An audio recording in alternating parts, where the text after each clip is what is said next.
Hello. So I wanted to show you my very beautiful but quite root-bound impatien plants. They're very pretty. This one is Candy Cream,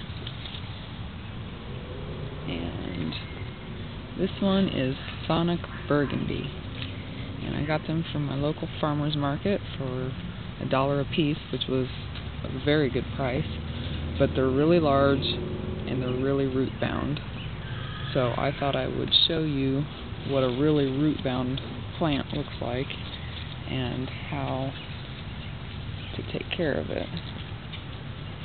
So you want to grab the plant around the stem before you turn it over.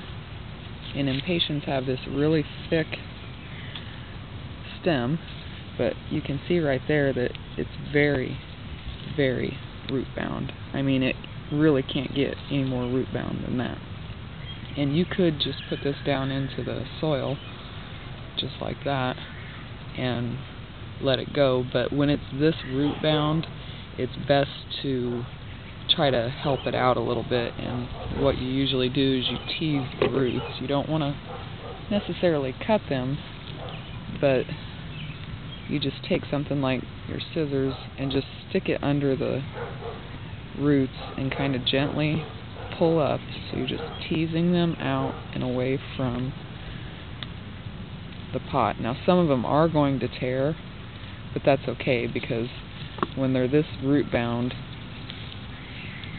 they're not going to do very good if you don't do something. I mean, I can barely I can barely even get the scissors in there because it's so tight and so root bound. And so I just go along in various different places and just kind of pull it up. And you can, hopefully you can see this, you can do it on the bottom and just pull them out. And then go along the sides. You don't have to pull them all out. The point is to get some of the roots out of that root ball so that it can send more roots out to the surrounding soil rather than to stay all jam-packed in that same position. And these are extremely root-bound. They should have been planted out weeks ago. And that might be why they were only $1 a piece. I don't know, but they're really pretty and they'll be fine as long as you tease these roots out, because the roots are literally girdling the plant. And like that right there, it's just totally going around. Girdling means growing around, so it's just really helpful to the plant if you go in there and loosen that up. And so you can see that that's nice and teased out. And I've already made my hole, so I'll just set it down in there and backfill it carefully. It's a very low growing impatiens, and so it's kind of hard to get the dirt up under the leaves, but you want to make sure that you're not burying the leaves. So you want to lift up on those bottom leaves as you're backfilling.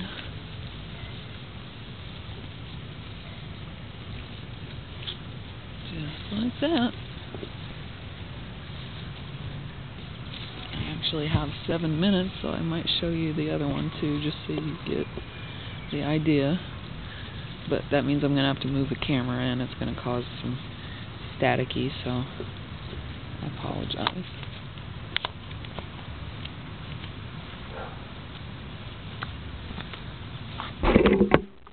Reposition this thing.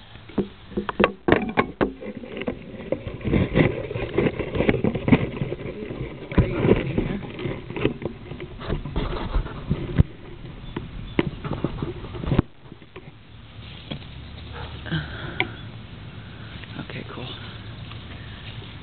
So, again, you just grab onto the stem like you really don't have to worry about it too much because it's so root bound. But in normal transplanting, you normally put your hand, like put the stem in between your index and your middle finger before you turn the pot upside down.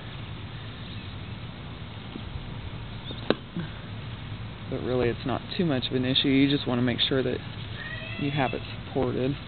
And this one isn't quite as root bound as that other one. So this is an example of a medium root bound plant. That other one was really bad.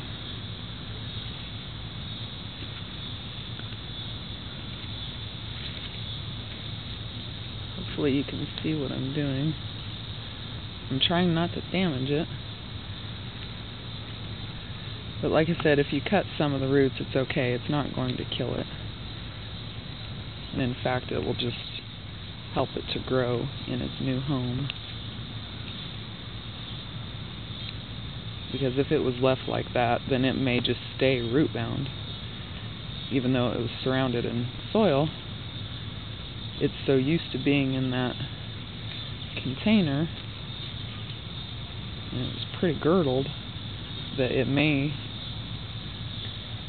just not reach out like it's supposed to.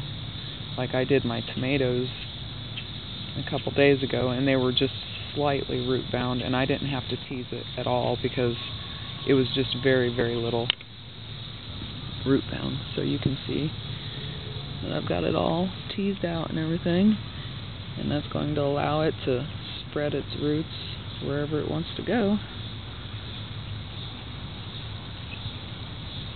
So I'll just set that down in its new home. This one's not quite as short, but you still want to make sure that the soil is underneath the leaves rather than sitting on top of the leaves.